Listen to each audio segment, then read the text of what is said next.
Chapter 2, Nutrition in Animals, Part 6. In this part, we are discussing about the digestion in ruminants. The digestion in these animals takes place into two steps. In animals में two steps में digestion होता है. First step is, in the first step, they eat the food, half chew, partially digest it and swallow it.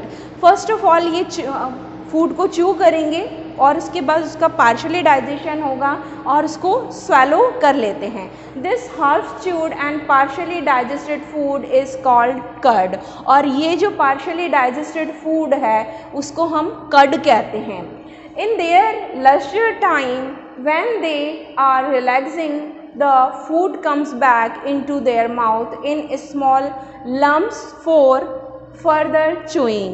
और फिर से इनका जो food है वो वापस से माउथ में आता है छोटे छोटे पार्ट में, छोटे छोटे लम्प्स के रूप में, और ये फर्दर उसको च्यूइंग करते हैं. फिर से उसका च्यूइंग होता है, फिर से उसको डाइजेस्ट करने के लिए, अच्छी तरह से डाइजेस्ट करने के लिए. This process is called chewing the cud. और ये जो पूरी प्रोसेस है वो कहलाती है च्यूइंग ऑफ कर्ड. फर्स्ट जो है फूड वो पार्शियली इनडाइजेस्टेड है, उसको कर्ड कहते हैं, और फिर फर्दर वो जो पूरी प्रोसेस होती है वो च्यूइंग ऑफ कर्ड कहलाती है. और रूमिनेशन, इसको रूमिनेशन भी कहा जाता है.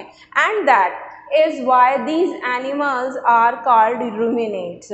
और ये रूमिनेशन की प्रोसेस इनके अंदर होती है, इसलिए इन एनिमल्स को रूमिनेट्स कहा जाता है. Second step, when a ruminant swallows the half chewed food, it enters the rumen where some bacteria and other microorganisms act on the food to digest the cellulose present in it. जो ruminants है वो जो half chewed food है, जैसे हम curd कह रहे हैं, फिर से वो एंटर होगा और अब वो जाएगा उसके स्टमक में. स्टमक के कौन से पार्ट में? रूमेन में. और रूमेन में क्या होता है, वहाँ बहुत सारे बैक्टीरिया होते हैं, माइक्रो ऑर्गेनिज्म होते हैं जो सेलुलोज को कंप्लीट डाइजेस्ट कर देते हैं. The partially digested food is then pushed to the reticulum. और जो पार्शली डाइजेस्टेड फूड है, जो रूमेन में बैक्टीरिया ने उसको फिर से फर्दर डाइजेस्ट किया है, उसके आगे वो पुश्ड हो जाता है रेटिकुलम में.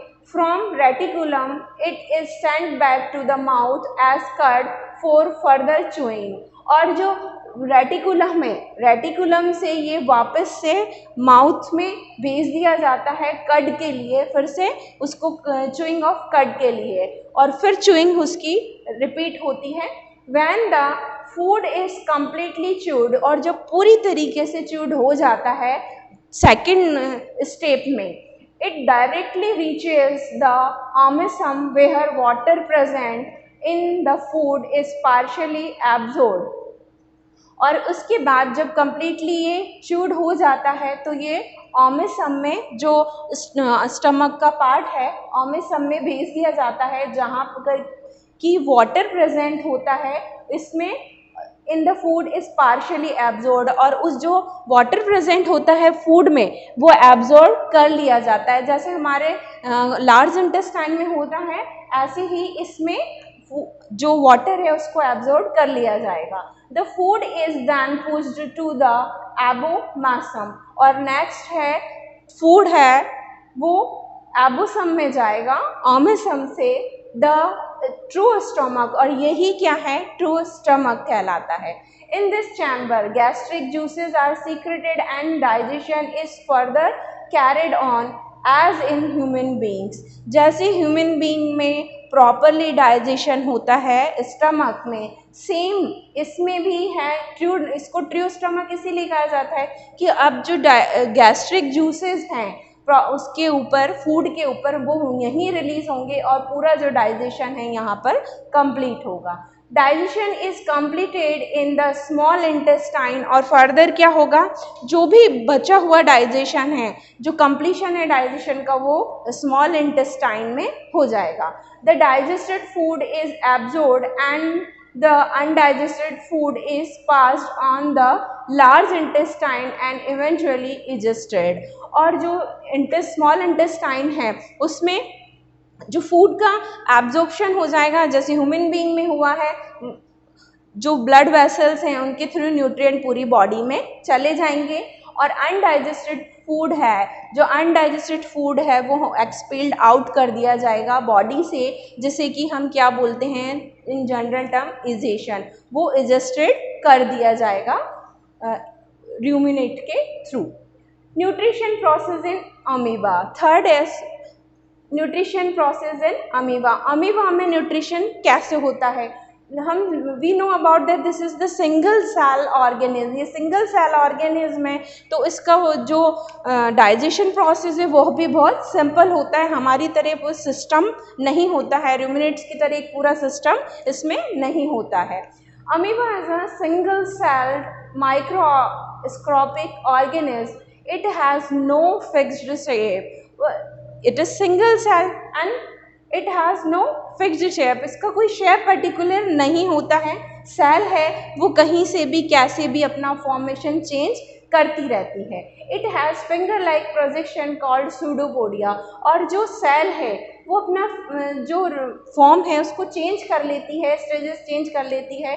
तो जैसे जैसे इसमें जो आउटर ग्रोथ निकलती हैं वो आउटर ग्रोथ होती है सूडोपोडिया। सूडो का मतलब होता है फॉल्स, फॉल्स मतलब कुछ टाइम के लिए वो बनेंगे, पोडिया यानी होता है लैग, तो कुछ टाइम के लिए इसकी लैग की स्ट्रक्चर बनेगी और वो वापस से खत्म हो जाती है।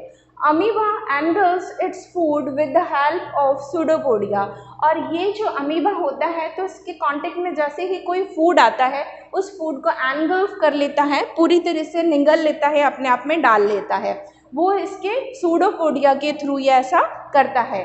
They stretch around the food and fuse with each other, और ये क्या होता है एक दूसरे के अंदर धस जाते हैं, यानी एक दूसरे में चले जाते हैं, फूड इसके अंदर पूरी तरह से कवर हो जाता है। जब फूड कवर हो जाता है तो एक वैक्यूल क्रिएट होती है, this form a vacuole in the cell called food vacuole, और जो ये वैक्यूल बनती है इसको हम फूड वैक्यूल कहते हैं। ये इस फूड वैक्यूल में ही डाइजेस्टिव जूसेस होते हैं जो उसके फूड को पूरी तरह से डाइजेस्ट कर सकते हैं या डाइजेस्ट करने की कैपेबिलिटी रखते हैं। The digestive juices in the food vacuole act on the food and break it down into simple soluble substances. वो जो डाइजेस्टिव जूसेस हैं वो क्या फंक्शन करेंगे, जो फूड है उस फूड को नेचुरली सिंपल फॉर्म में चेंज करेंगे जिससे लिए अमीबा इजीली उसे डाइजेस्ट कर सके, तो वो सिंपल सॉल्युबल सब्सटेंसेस बनाते हैं which are absorbed and utilised in the cytoplasm of cell. जो सेल में साइटोप्लाज्म होता है उसके थ्रू ये सारा जो सब्सटेंसेस है वो यूटिलाइज कर लिया जाता है। The undigested food is expelled from the body through the cell membrane, और इसमें कोई भी ऑर्गन नहीं है क्योंकि सिंगल सेल है, तो जो सेल मेम्ब्रेन है उसी के थ्रू जो भी अनडाइजेस्टेड पार्ट है उसको बाहर निकाल दिया जाएगा, एक्सपेल्ड कर दिया जाएगा। Digestion is a important part of every living organism, so this chapter is so important, please read it, learn it.